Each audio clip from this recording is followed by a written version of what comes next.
विद्यार्थियों नमस्कार, मैं परशुराम कुमार आप सभी का अपने इस खास प्रोग्राम कॉमेंटेटर में स्वागत करता हूं। तो चलिए, आज जो मैंने प्रश्न लाया है वो सेक्शन ऑफिसर्स ऑडिट में 5/6/2005 में पूछा गया प्रश्न है। देखिए, आज भी मेरे पास टोटल 10 प्रश्न हैं। तो हम शुरुआत करते हैं। उससे पहले कुछ बातें हैं जो मैं आपको बता दूं। अगर आपको तो पहले ही पता है कि मेरी बातें आपके लिए इम्पोर्टेंट होती है, इसलिए आज मैंने सोचा है कुछ नया करने का। और मैंने क्या किया है, जो मैं बातें बता दूं आज, जो इसमें जो कुछ टफेस्ट वर्ड मीनिंग आया है वो मैं पहले आपको बताता चलूं। और तब तक के लिए आप लोग स्क्रीन पर जो है प्रश्न आपको दिखाई दे रहा होगा, आप इसे बना लें। पहला जो वर्ड है उसमें क्वेश्चन जो है उसमें लिखा है we had a lot of difficulty to find the house. इसमें कोई भी टफेस्ट वर्ड नहीं है। सेकंड वर्ड अगर आप चलेंगे सेकंड में, तो कहता है सेकंड में लिखा है, क्या लिखा है, पेशेंस। देखिए, ये पेशेंस का मतलब होता है धैर्य। पेशेंस का मतलब क्या होता है, ये मैं यहाँ पर लिख दे रहा हूँ। पेशेंस का मतलब क्या होता है, धैर्य होता है। और दूसरा यहाँ पर आइएगा, एज वेल एज, यहाँ लिखा है परसेवरेंस। परसेवरेंस का मतलब होता है, परसेवरेंस का मतलब होता है दृढ़ता। इसका मतलब होता है दृढ़ता। और नेसेसरी फॉर सक्सेस, सक्सेस का मतलब आपको पहले से पता है, सक्सेस का मतलब होता है सफलता, है ना। अब यहाँ पर देखिए, ये क्वेश्चन नंबर 53, पासस बाय का मतलब होता है राहगीर, बगल से गुजरने वाला। मैरिज हॉल सब आपको पता होगा, है ना। नेक्स्ट है इंक्रीज का मतलब तो आपको पता ही है। कंजप्शन का मतलब होता है खपत, ठीक है, डायरेक्टली। और प्रोपोर्शनल का मतलब क्या होता है, इसका मतलब होता है अनुपातिक। प्रोपोर्शनल का मतलब होता है अनुपातिक। देखिए, ये सब वर्ड है जिस पर आप ध्यान देंगे तो इन फ्यूचर से आपको बहुत सारी चीज़ों में मदद भी मिलेगा इससे। क्वेश्चन नंबर 55 कहता है in Singapore my brother in law with his wife were present at the function. इसमें कुछ भी टफेस्ट वर्ड नहीं है। क्वेश्चन नंबर 55 तक आप बना भी लिए होंगे। क्वेश्चन नंबर 56 देखते हैं। क्वेश्चन नंबर 56 आपका कहता है scarcely had I arrived then the train left. इसमें भी कुछ ज़्यादा टफेस्ट वर्ड नहीं है। The reason why he was rejected was because he was too young, ठीक है। इसमें भी कुछ टफेस्ट वर्ड मीनिंग नहीं है। 58 में कहता है teachers of various schools made to discuss about how to improve the standard of English. इसमें भी कुछ ज़्यादा वर्ड मीनिंग टफेस्ट वर्ड नहीं है। और ई है 59, देखिए लिखा है his tradition bound attitude. His tradition bound attitude का मतलब होता है उसका परंपरा से बंधा हुआ रवैया। हिज का मतलब होता है उसका, ठीक है। ट्रेडिशन बाउंड एटीट्यूड, परंपरा से बंधा हुआ रवैया, ठीक है। बाउंड का मतलब होता है किसी चीज़ से बंधा होना। Had to be constant source. Constant source का मतलब होता है निरंतर, है ना। निरंतर सोर्स का मतलब होता है स्रोत, ठीक है। डिससेटिस्फैक्शन का मतलब होता है असंतोष। डिससेटिस्फैक्शन है, इसका मतलब होता है असंतोष। और among other members of the family and the first to arrive were the lucky क्या है, रिसिपिएंट्स माने होता है, रिसिपिएंट्स मतलब होता है प्राप्तकर्ता। ये वर्ड है, इसका मतलब होता है प्राप्तकर्ता। चलिए, तो मैं समझता हूँ कि आप जो है सारे प्रश्न जो है बना लिए होंगे। कुछ जो टफेस्ट वर्ड था मैंने उसको बता दिया है, एक बार फिर से देख लें। क्वेश्चन नंबर 51 से लेकर के 55 तक आप इसे सोल्व कर लें। और ये रहा 56 से लेकर के 60 तक। तो चलिए, मैं अब एक एक प्रश्न का मैं जिक्र करता हूँ, क्या इसके आंसर होंगे, और आप लोग भी अब बना ही लिए होंगे। तो मैं बढ़ूँ आगे और देखता हूँ क्वेश्चन नंबर 51। क्वेश्चन नंबर 51 कहता क्या है, इस पर ज़रा सा ध्यान देंगे, है ना। क्वेश्चन नंबर 51 है, कहता है we had a lot of difficulty. We had a lot of difficulty to find the house. देखिए, यहाँ समझने वाली बात क्या है, 51 में यहाँ लिखा है डिफ़िकल्टी, देख रहे होंगे आप यहाँ पे। तो डिफ़िकल्टी के बाद जो है ना, दो डिफ़िकल्टी इन डूइंग समथिंग होता है। Doing something. कहीं कहीं पर इनके जगह ऑफ भी मिलता है। अब जब ऑक्सफोर्ड डिक्शनरी उल्टेंगे तो ये लिखा हुआ है, लेकिन जो पॉपुलर है वो मैं बता दूं, डिफ़िकल्टी के साथ जिस प्रिपोजिशन का प्रयोग होता है वो इन प्रिपोजिशन है। तो ठीक है, तो देखिए, तो यहाँ लिखा be had a lot of difficulty और यहाँ पर लिख दिया है टू। देखिए यही गलती है, तो यहाँ टू के स्थान पर क्या हो जाएगा, इन हो जाएगा। दूसरा चीज़ ये तो आपको समझ में आ गया। और मैंने एक बातें और बताई थी जो कि आप ध्यान देंगे, अगर टू लिखा हुआ रहता है ना, तो टू के साथ जो प्रीपोजिशन जनरली लगता है वो V1, सॉरी, टू के बाद जो आने वाला वर्ब होता है वो V1 होता है, और टू को छोड़कर कोई अन्य प्रीपोजिशन आए, है ना, जैसे इन हो गया, ऑफ हो गया, एट हो गया, कोई भी प्रीपोजिशन रहे, तो इसके बाद जो है क्रिया में क्या चीज़ का इस्तेमाल होता है, V + ING का इस्तेमाल होता है। तो यहाँ पर देखिए, इसमें बी सेक्शन में गलती है, और एक गलती नहीं, दो गलती है। पहला टू के स्थान पर इन का प्रयोग होगा, और जैसे ही यहाँ पर इन लगेगा तो ये जो फाइंड है ना, ये फाइंड जो है फाइंडिंग में बदल जाएगा। तो क्वेश्चन नंबर 51 बहुत ही आसान था और आपने इसे बना भी लिया होगा। अब चलिए देखते हैं क्वेश्चन नंबर 52। देखिए क्वेश्चन नंबर 52 क्या कहता है। क्वेश्चन नंबर 52 कहता है patience as well as perseverance are necessary for success. अब यहाँ पर देखिएगा कुछ बातें हैं जो मैं बता दूँ, है ना, इस पर ज़रा सा ध्यान देंगे ताकि आपको बात जो है हमारी बहुत अच्छी से समझ में आपको आ जाए। एक वर्ड आपको याद रखना है कि अगर सेंटेंस में विथ लिखा हुआ रहे, क्या लिखा हुआ रहे, विथ लिखा हुआ रहे, या टुगेदर विथ लिखा हुआ रहे, टुगेदर विथ लिखा हुआ रहे, एज वेल एज लिखा हुआ रहे, एज वेल एज लिखा हुआ रहे, या लाइक लिखा हुआ रहे, तो यदि ये सारा चीज़ with, together with, as well as और लाइक लिखा हुआ रहता है या अनलाइक लिखा हुआ रहेगा, तो ये ध्यान देना है कि ये देखिए ये प्रीपोजिशनल यूज है, विथ प्रीपोजिशन है, और उसी तरह से एज वेल का, एज का भी प्रयोग होता है, प्रीपोजिशन की तरह होता है। यदि ये सारा शब्द लगा हुआ रहता है ना, तो इसके पहले भी नाउन रहेगा या तो प्रोनाउन रहेगा, और इसके बाद भी जो है नाउन रहेगा या तो प्रोनाउन रहेगा। लेकिन जो बाक, अब इसके बाद जो है सब्जेक्ट का इस्तेमाल करना है।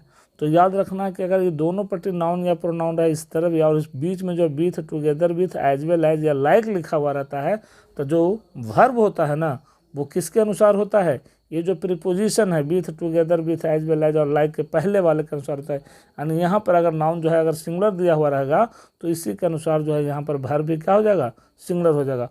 और यहाँ पर नाउन या प्रोनाउन प्लूरल फॉर्म में रहेगा तो यहाँ पर भी जो वर्ब है वो प्लूरल फॉर्म में होगा। तो यहाँ पर लिखा है patience as well as perseverance. देखिए तो यहाँ एज, हमको आगे नहीं बढ़ना, यहाँ पर एज वेल एज लिखा हुआ है, तो एज वेल एज जब लिखा हुआ है तो सोच लीजिए पेशेंस है, पेशेंस अनकाउंटेबल नाउन है, और अनकाउंटेबल नाउन के साथ कभी भी जो है आर का प्रयोग नहीं होता है। अनकाउंटेबल नाउन के बाद हमेशा जो है सिंगुलर वर्ब का इस्तेमाल होता है। तो क्वेश्चन नंबर जो 52 है ना, इसका जो आंसर हो जाएगा किस में हो जाएगा, इसका 52 का जो आंसर होगा वो आंसर क्या चीज़ हो जाएगा, वो आंसर बी होगा। तो ये ज़्यादा टफेस्ट बनने था, क्वेश्चन नंबर 52 आप बना लिए होंगे। अब देखते हैं क्वेश्चन नंबर आपका 53 क्या कहता है, इसको समझिए। क्वेश्चन नंबर 53 भी ज़्यादा टफेस्ट बन नहीं है, ध्यान देंगे थोड़ा सा तो आप समझ जाएंगे। 53 कहता है the passer by told us, है ना, where was the marriage hall. ध्यान देंगे, बहुत अच्छा क्वेश्चन है ये। अंग्रेजी वाक्य का नियम है कि WH क्वेश्चन के बाद हमेशा जो है ऑक्सिलरी वर्ब का इस्तेमाल होता है और उसके बाद जो है सब्जेक्ट का इस्तेमाल होता है। लेकिन अब ध्यान क्या देना है ये आपको पहले से पता है, और इसके बाद जो चिन्ह जो होता है लास्ट में वो होता है प्रश्नवाचक का चिन्ह होता है, ये भी आपको पता है। तो दूसरा चीज़ आपको याद रखना कि यदि WH क्वेश्चन का प्रयोग सेंटेंस के बीच में हो, सेंटेंस के बीच में हो, है ना, तो जब सेंटेंस के बीच में WH क्वेश्चन का प्रयोग होता है तो WH क्वेश्चन के बाद जो है ऑक्सिलरी वर्ब नहीं आता है, उसके बाद सब्जेक्ट आता है, और सब्जेक्ट के बाद क्या आता है, वर्ब आता है। अब जैसे देखिए मैं एक सेंटेंस में बता दूं ताकि आपको कॉन्सेप्ट और ज़्यादा क्लियर हो जाए। जैसे मैंने कहा एक सेंटेंस है कि मैं जानता हूँ कि वह कहाँ रहता है, तो मैं जानता हूँ का अंग्रेजी आपको आता होगा आई नो, है ना, और वह कहाँ रहता है तो आप इसका अंग्रेजी बनाएंगे वेयर डज ही लिव, ये बनाएंगे ना। लेकिन ये गलत है, क्यों गलती है कि देखिए एक सेंटेंस हो गया, दूसरा सेंटेंस जो है वेयर से चालू हो रहा है, वेयर के बाद ऑक्सिलरी वर्ब लिखा। तो सिंपल ट्रिक क्या है ना, जैसे लिखा हुआ है कि मैं जानता हूँ, पहले हिंदी लिख देता हूँ ताकि आपको ज़्यादा समझ में आ जाए। मैं जानता हूँ कि वह कहाँ रहता है। मैं जानता हूँ कि वह कहाँ रहता है, तो इसमें कुछ नहीं करना है। सबसे पहले सेंटेंस को फर्स्ट को बना लीजिए, इसको आपने बना दिया आई नो। अब दूसरा नियम क्या है कि सबसे पहले जो WH क्वेश्चन है ना उसका अंग्रेजी आप लिख लें। तो कहाँ का अंग्रेजी आपको पहले से पता है, वेयर। अब उसके बाद देखिए अब सेंटेंस क्या बच गया, कहाँ जब आप बना लिए तो अब बच गया वह रहता है। तो वह रहता है का अंग्रेजी क्या होता है, ही होता है। उसके बाद लिव्स होता है। और ध्यान देंगे जब इस तरह का सेंटेंस रहेगा तो लास्ट में जो है फुल स्टॉप का प्रयोग होता है, प्रश्नवाचक चिन्ह का इस्तेमाल नहीं होता। तो सेम चीज़ यहाँ पर किया गया है ना। यहाँ पर देखिए सेंटेंस के बीच में WH क्वेश्चन वेयर आया, वेयर के बाद ऑक्सिलरी वर्ब लिख दिया है, ये गलत है ना। तो यहाँ पर वाज का प्रयोग नहीं होगा। यहाँ पर क्या होगा कि where the marriage hall was, है ना, हॉल के बाद वाज का इस्तेमाल होता है। यहाँ पर होता तो वाक जो है बिल्कुल सही हो जाता।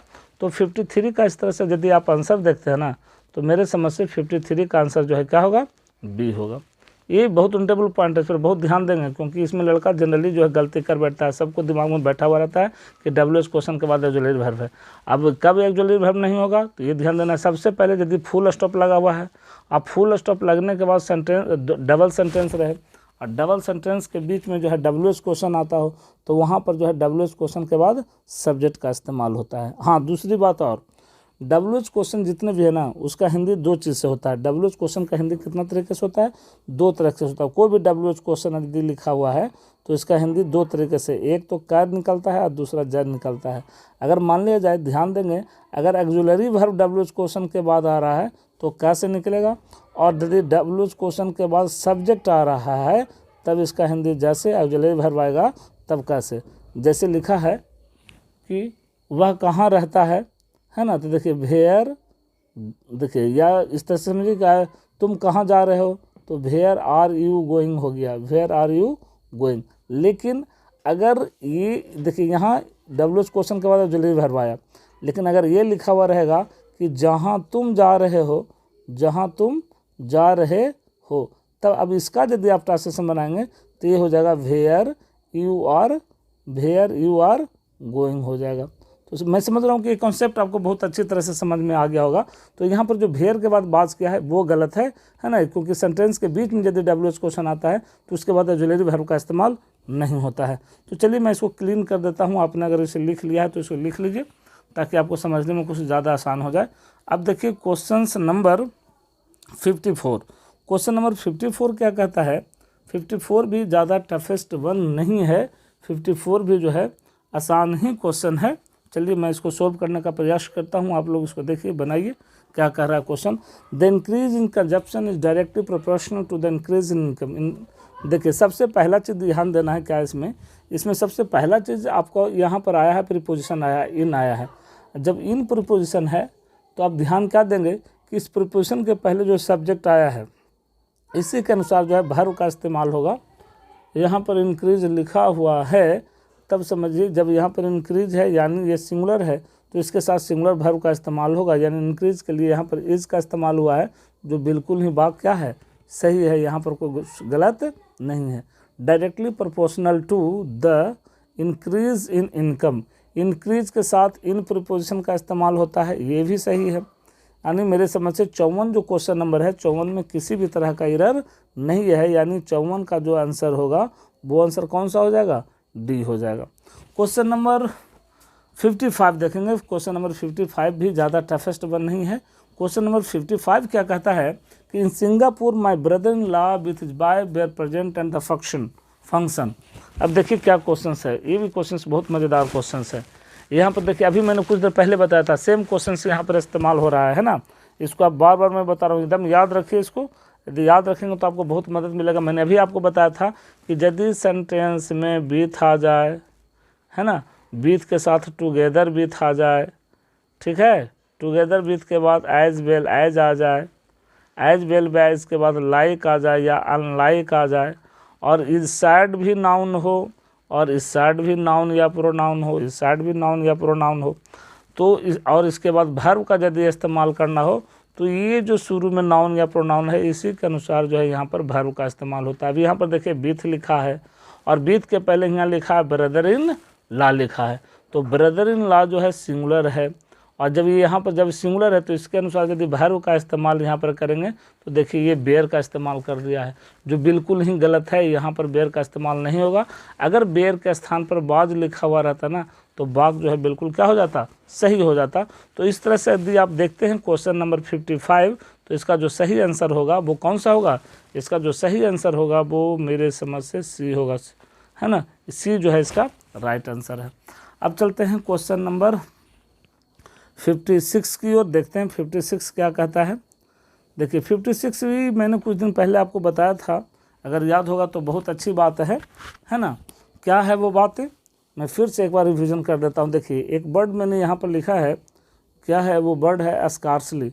2-3 पॉइंट मैंने बताया था। सबसे पहला चीज़ मैंने क्या बताया था कि यदि नॉट ओनली लिखा हुआ रहे, बाक में क्या लिखा हुआ रहे, नॉट ओनली, तो नॉट ओनली के साथ क्या इस्तेमाल होता है, बट आल्सो होता है, बिल्कुल याद है आपको।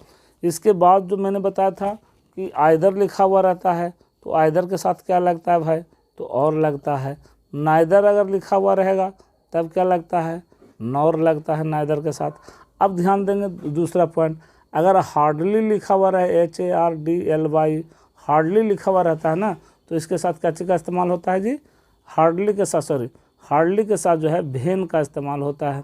अगर स्कार्सली लिखा हुआ रहे, SCARCELY, तो इसके साथ भी भेन का इस्तेमाल होता है ना। तो हार्डली और स्कार्सली के बाद भेन होता है। नॉट ओनली के साथ बट आल्सो, आइदर के साथ और नाइदर के साथ नॉर का इस्तेमाल होता है। तो ये 4-5 जो बहुत इंपॉर्टेंट है और बार बार ये परीक्षा में पूछता है, इस पर आप ध्यान देंगे। तो देखिए यहाँ पर स्कार्सली लिखा है, और स्कार्सली के बाद देखिए कहीं पर स्कार्सली के साथ क्या रखना चाहिए, भेन लिखा होना चाहिए। देखिए बाक में अगर भेन लिखा हुआ है तो सही है ना। स्कार्सली के बाद जब भी होगा तो भेन का ही इस्तेमाल होगा। और मान लीजिए गलती से इसके जगह पर क्या लिख देता है, दैन लिख देता है, तो दैन लिख देगा तो गलत होगा। स्कार्सली के बाद कभी भी दैन का इस्तेमाल नहीं होता है, स्कार्सली के बाद जो है हमेशा भेन का इस्तेमाल होता है। तो ये पॉइंट आपको याद रखना है ना। दूसरा पॉइंट क्या याद रखना है कि हार्डली और स्कार्सली जो है ना, इसके बाद जो है इन्वर्जन का इस्तेमाल होता है। इन्वर्जन का मतलब मैंने आपको बताया था, यानी हार्डली और स्कार्सली के बाद जो है, हार्डली रहे या स्कार्सली रहे, इसके बाद ऑक्सिलरी वर्ब का इस्तेमाल होगा, और ऑक्सिलरी वर्ब के बाद सब्जेक्ट का इस्तेमाल होगा, लेकिन लास्ट में जो है फुल स्टॉप का इस्तेमाल। क्योंकि इन्वर्जन का ही खासियत है कि सब्जेक्ट के पहले ऑक्सिलरी वर्ब होने के बावजूद भी क्या होता है, अंत में फुल स्टॉप का प्रयोग होता है। तो फुल स्टॉप का प्रयोग किया है यहाँ पे, लेकिन इस स्कार्सली को देखिए, स्कार्सली के साथ इसने जो है दैन का इस्तेमाल किया है, जो बिल्कुल ही गलत है। तो इस तरह से देखेंगे तो क्वेश्चन नंबर 56 का जो आंसर होगा वो कौन सा हो जाएगा, इसका जो सही आंसर होगा वो बी आंसर होगा। क्वेश्चन नंबर, अब देख चलते हैं आगे। क्वेश्चन नंबर हम देखते हैं 57। क्वेश्चन नंबर 57 क्या कहता है, 57 भी ज़्यादा टफेस्ट वन नहीं है। कहता है the reason why he was rejected, क्या कारण है उसका रिजेक्ट होने के बाद, तो ही वॉज रिजेक्टेड बिकॉज, क्योंकि बिकॉज ही, देखिए याद रखिएगा द रीज़न रहे, है ना, ये 2 पॉइंट एकदम याद रखिएगा, द रीज़न है या द रीज़न वाई लिखा हुआ है, द रीज़न वाई लिखा हुआ है। तो ये दोनों के साथ जो कंजक्शन इस्तेमाल होता है ना, वो डैट का इस्तेमाल होता है। इसके बाद अगर डैट लिखा हुआ तो सही है, और अगर बिकॉज लिखा हुआ रहता है तो समझेंगे कि बाक बिल्कुल क्या है, गलत है। तो यहाँ पर देखिएगा the reason why he was rejected, बाद बिकॉज लिखा है, यही गलत है। अगर बिकॉज के स्थान पर अगर डैट लिखा होता तो बाक बिल्कुल सही हो जाता, यानी 57 का जो आंसर हो जाएगा वो कौन सा हो जाएगा, मेरे समझ से सी जो है इस प्रश्न का जो है राइट आंसर है। चलिए क्वेश्चन नंबर हम 58 की ओर रुख करते हैं। 58 क्या कहता है, इस पर ध्यान देंगे। टीचर्स ऑफ वेरियस स्कूल में टू डिस्कस, है ना, डिस्कस अबाउट, देखिएगा बड़ा अच्छा सा प्रश्न है। पहला चीज़ ध्यान देना है कि डिस्कस के साथ जो है डिस्कस और डिस्क्राइब, है ना, ये 2 शब्द के बाद अबाउट का प्रयोग नहीं होता है। और दूसरा चीज़ डिस्कस के साथ तो अबाउट का प्रयोग नहीं होता है, ये तो आपने सीख लिया। ये पहला चीज़ है कि डिस्कस के साथ अबाउट नहीं रहता है। और देखिए दूसरा चीज़ अबाउट भी लिखा है और हाउ भी लिखा है। तो जब अबाउट के बाद देखिए हाउ का मतलब होता है कैसे, है ना, अबाउट भी वही चीज़ को बताता है। तो अबाउट और हाउ जो है टुगेदर कभी भी एक साथ इस्तेमाल नहीं होता है, ये भी याद रखेंगे कि अबाउट के साथ हाउ भी एक साथ दोनों कभी इस्तेमाल नहीं होता। और दूसरा सबसे बड़ा ट्रिक क्या है, जैसे डिस्क्राइब है, DSCRIBE, बी। डिस्क्राइब के बाद भी अबाउट का प्रयोग कभी नहीं होता है, याद रखेंगे, इंपॉर्टेंट पॉइंट है। मैं राजगीर के बारे में वर्णन कर रहा हूँ, आपने अगर अंग्रेजी बना दिया कि I am describing about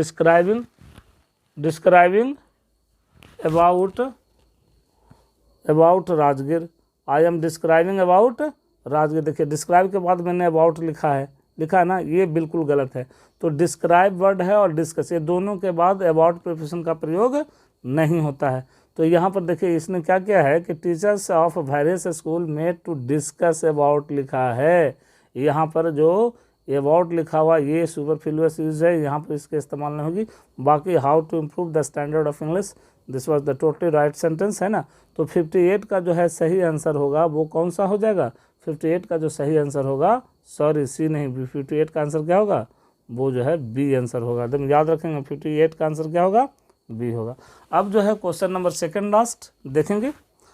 second last question क्या कहता है, क्वेश्चन नंबर क्या है, 59 है। चलिए 59 हम लोग देखते हैं, तब तक आप लोग देखिए। 59 कहता है इस tradition bound attitude had to be a constant source of dissatisfaction among the. देखिए अमंग का प्रयोग जो होता है दो से अधिक के लिए होता है, ये आपको पता है। यहाँ पर मेंबर्स लिखा हुआ है, मेंबर्स ऑफ द फैमिली, तो दो मेंबर्स ऑफ द फैमिली माने ढेर सारे परिवार हो गए। तो यहाँ पर इसने अमंग का प्रयोग किया है, बिल्कुल सही है। His tradition bound about had to be, चलिए ये है, यहाँ पर तो कोई झमेला ही नहीं है। तो हिज ट्रेडिशन बाउंड, है ना, his tradition bound attitude had to be a constant source of dissatisfaction, ठीक है, among the members of the family. तो बिल्कुल सही है ना। एक चीज़ ध्यान देंगे, इसमें जो कभी कभी इस तरह से एरर दे देता है, जो मैं आपको बातें हैं जो मैं बता दूं, कभी कभी दे देता है फैमिली मेंबर लिख देता है सेंटेंस में, क्या लिख देता है, फैमिली मेंबर। ये गलत शब्द है। फैमिली मेंबर का जो शुद्ध रूप होता है ना, वो होता है ए member of family, A member of family, ये सही है। ऊपर वाला क्या है, गलत है। जैसे लिख दिया he is my family member, है ना, तो ए मेंबर ऑफ माई फैमिली, तो वो ए मेंबर ऑफ माई फैमिली हो जाएगा। इस पर एकदम ध्यान देंगे, इस पर ज़रा से, ये फैमिली मेंबर कभी होता नहीं, इसको इस तरह से शुद्ध किया जाता है। इस तरह से देखा जाए तो मेरे समझ से 59 में जो है ना किसी तरह का कोई एरर नहीं है, यानी इसका जो सही आंसर हो जाएगा 59 का, वो कौन सा हो जाएगा, वो आंसर होगा डी हो जाएगा। तो चलिए आज का हम लास्ट प्रश्न की ओर रुक करते हैं। 59 क्या कहता है, देखिएगा 59 क्या कहता है, जरा सा स्क्रीन में ऊपर कर लूँ। 59 कहता है कि the two first to arrive here the lucky recipient of surprise gift. देखिए ये टफेस्ट बननी है। इसमें क्या याद रखना है कि नंबर दो तरह का होता है ना।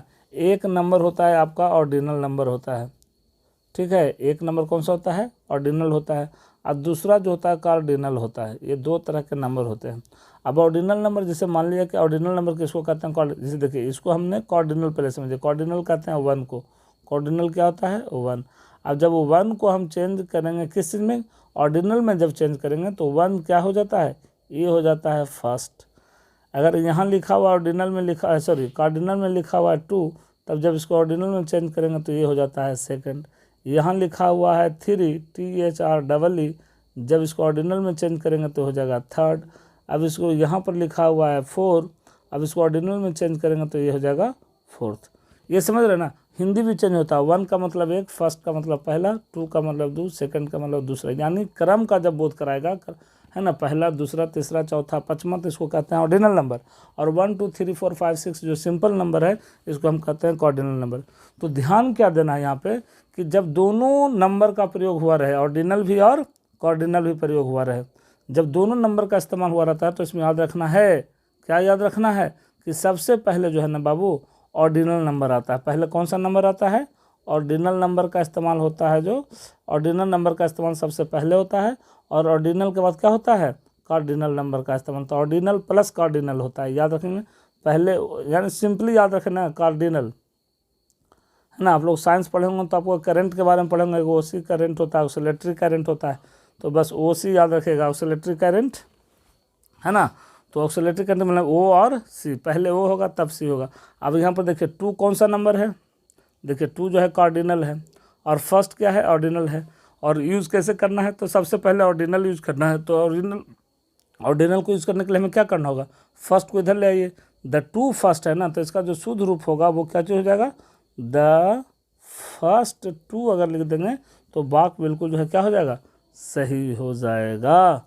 इसमें कुछ भी एरर नहीं है। एरर है, वो एरर कौन सा है, क्वेश्चन नंबर 60 का जो सही है आंसर वो आंसर ए में है, इसका आंसर जो है ए होगा। तो विद्यार्थियों आज के लिए बस इतना ही, हमारी अगली कड़ी का इंतज़ार कीजिए। हाँ एक बात है और, यदि ये सारे प्रश्न को आप यदि हार्ड कॉपी लेना चाहते हैं तो हमारे स्क्रीन पर एक नंबर फ्लैश हो रहा है, उस नंबर को नोट कर लें, हमें कॉल करें, हम आपको ये सारे क्वेश्चंस है ना हार्ड कॉपी में आपको मैं देने का प्रयास करूँगा। तो आज के लिए बस इतना ही। गुड बाय, टेक केयर, नमस्कार।